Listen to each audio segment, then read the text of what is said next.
तो नमस्कार, स्वागत है आप सभी का। आप जुड़ चुके हैं टॉप न्यूज हिंदी में। अगर आप हमारे चैनल पे नए हैं तो प्लीज हमारे चैनल को लाइक, शेयर और सब्सक्राइब जरूर कर दीजिए। तो आज हम बात करने वाले हैं जो देश में 5 राज्यों में असेंबली चुनाव हो रहा है, जिसमें मध्य प्रदेश है, छत्तीसगढ़ है, राजस्थान है, मिजोरम है, तेलंगाना है। इन सभी में चुनाव चल रहा है। इसमें हम बात करने जा रहे हैं फलौदी सट्टा बाजार। फलौदी सट्टा बाजार क्या कहता है, इसका रेट क्या है। दरअसल हम शुरुआत करने जा रहे हैं राजस्थान से। जो कांग्रेस के वरिष्ठ नेता है अभिषेक मनु सिंघवी, उन्होंने कहा, ट्वीट करके बताया कि फलौदी सट्टा बाजार में कांग्रेस को भारी बहुमत मिल रही है। इसके मतलब फलौदी सट्टा बाजार जो है राजस्थान में कांग्रेस के लिए 120 से लेकर के 130 सीटों का अनुमान बता रहा है, जबकि बीजेपी को राजस्थान में 45 से 50 सीटें ही मिलने का अनुमान बताया जा रहा है।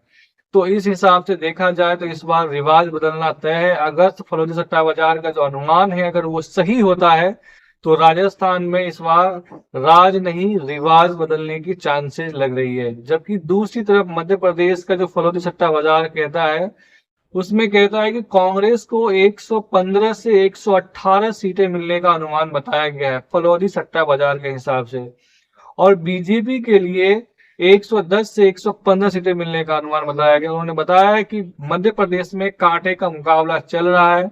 सीट भले ही कांग्रेस को ज्यादा मिल रही हो, लेकिन जब सरकार बनाने की नौबत आएगी तो बीजेपी वहां पर सरकार बना सकती है। तो जी हाँ, फलौदी सट्टा बाजार ने उसका अनुमान लगाया है मध्य प्रदेश में कि वहां पर कांटे की मुकाबला है, लेकिन सरकार बनाने की जब नौबत आएगी तो वहां पर बीजेपी सरकार बना सकती है।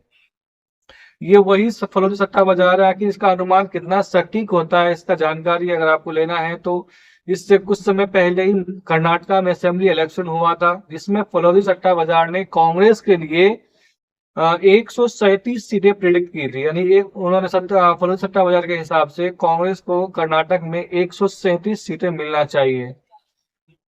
जब चुनाव हो गया, वोटिंग की गिनती हुई तो कांग्रेस को 135 सीटें मिली। लगभग उसका अनुमान जो था वो उसी के करीब पहुंच चुका था।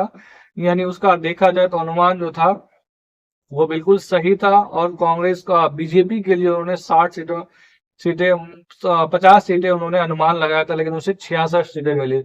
तो इस तरह से देखा जाए तो जो फलौदी सट्टा बाजार है वो उनका अनुमान लगभग सही साबित हुआ था। उससे पहले हिमाचल में चुनाव हुआ था, आप याद कीजिए, जिसमें फलौदी सट्टा बाजार ने ये कहा था कि हिमाचल में मुकाबला काफी कांटे का है, कोई भी सरकार बना सकती है। और असल लास्ट में हुआ जब वोटिंग गिनती हुई तो कांग्रेस ने आसानी से वहां पर फुल मेजोरिटी के साथ सरकार बना लिया। तो अब तक जो फलौदी सट्टा बाजार का अनुमान आया है वो सही। इससे पहले गुजरात में फलौदी सट्टा बाजार ने कहा था कि गुजरात में बीजेपी भारी बहुमत के साथ सत्ता में आ सकती है, और वैसा ही हुआ।